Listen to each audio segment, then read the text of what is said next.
इसका एकमात्र उद्देश्य था बैस की एकजुटता, बैस को समर्थवान बनाना, बैस के अंदर आत्मगौरव की बोझ को लाना। चुनाव के समय लोग वोट लेते हैं और चुनाव के बाद अपने वर्ग के लोगों को तरजीह देते हैं।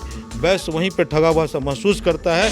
अब ऐसा नहीं होगा। मतलब अभी तक वैसे समाज को सभी पार्टियों ने ठगा है, आपके कहने का मतलब है? बैस समाज को अधिकांश राजनीतिक नेताओं ने ठगा है। हम चाहते हैं कि वैश्यों के मनोबल को इतना बढ़ा दिया जाए, वो इतने मुखर हो जाए, वो अपनी बात को न कहने से डरे, न ठिठके, न रुके।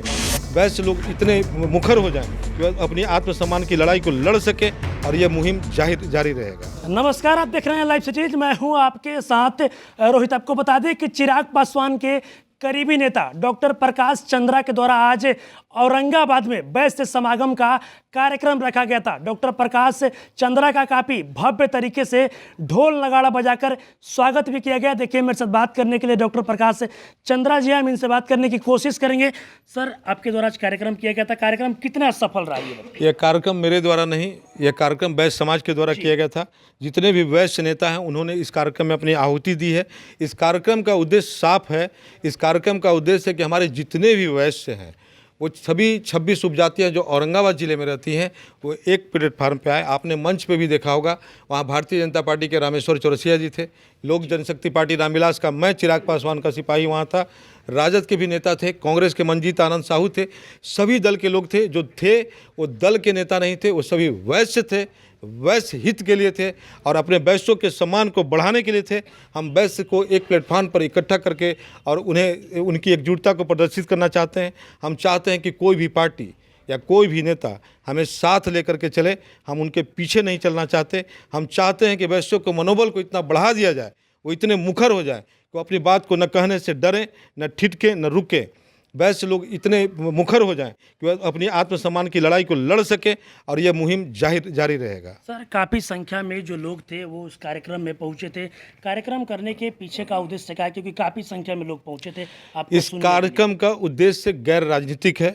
मुझे कोई लोकसभा का चुनाव नहीं लड़ना है, इसको आप पहले स्पष्ट रूप से जान जाएं।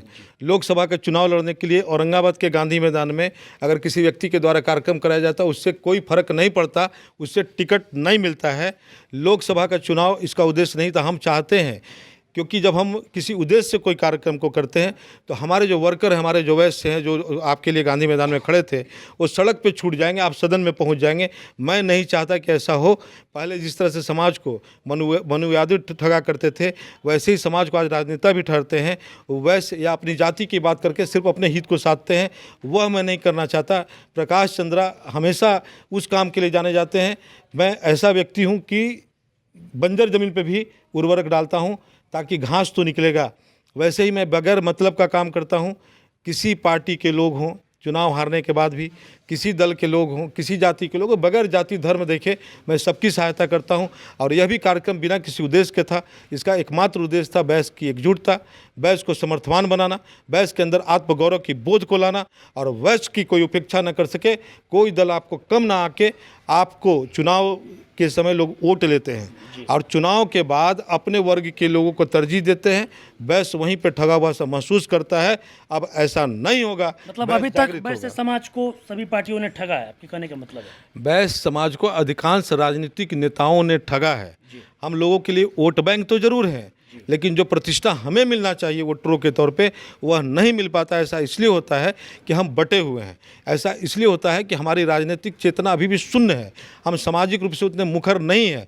और दूसरी बात है कि इस कार्यक्रम के माध्यम से वैश्यों को यह संदेश भी देना चाहते थे कि आप खुद सबल बनिए। सबल बनने के बाद अन्य जाति, अन्य धर्म के लोगों को बगैर भेदभाव किए उनके साथ भी खड़े होइए। आप अगर दूसरों के साथ खड़ा होंगे, आपका सामाजिक सम्मान बढ़ेगा। और वैश्यों का यही स्वरूप भी हुआ करता था प्राचीन काल में। गुप्त काल को स्वर्ण काल कहा जाता है। उस काल की वापसी तभी होगी जब दूसरे जाति, दूसरे धर्म के लोगों के साथ आप तालमेल बनाएंगे। वैश्य आंदोलन का मतलब यह नहीं होता कि सिर्फ वैश्यों की हित की हम बात करें। हम वैश्यों को इसलिए भी प्रशिक्षित करना चाहते हैं कि आप अन्य जाति, अन्य पार्टी के लोगों को अपने साथ जोड़िए और उनकी भी सहायता करिए। एक ऐसा सामाजिक माहौल बनाइए जिसमें जाति पाति से ज़्यादा व्यक्तित्व पे चर्चा हो। और वैश्य का मतलब होता है सबको अपनाने वाला। हम अपनाएंगे सबों को, लेकिन उसके लिए ज़रूरी है कि आपकी एकजुटता दिखनी चाहिए। कोई राजनीतिक दल आपकी उपेक्षा न कर सके, वो मजबूर हो आपको अपने साथ लेकर के चलने के लिए, आपको सम्मान देने के लिए। यह साफ संदेश जिले के सभी नेताओं के लिए। चलिए, तभी आपने देखा मेरे साथ डॉक्टर प्रकाश चंद्रा थे, जिनके साथ बता दें आपको कि इनके द्वारा आज औरंगाबाद में वैश्य समागम का कार्यक्रम रखा गया था। और इनका साफ साफ कहना है कि जो ये कार्यक्रम रखा गया था, वो कार्यक्रम का सिर्फ और सिर्फ एक ही उद्देश्य है कि जो वैश्य समाज के लोग हैं वो सभी लोग एकत्रित हो जाए और सभी लोग एक प्लेटफॉर्म पर आ जाए। और इनका ये भी कहना है कि अभी तक वैश्य समाज के लोगों को तमाम राजनीतिक पार्टियों ने ठगा है और साथ ही साथ वैश्य समाज के लोगों को संदेश भी दे रहे हैं। और क्या कुछ कर रहे हैं आपने इस वीडियो में देखा। बस इसी तरह की तमाम खबरों के साथ आप मेरे साथ जुड़े रहें। तब तक के लिए धन्यवाद।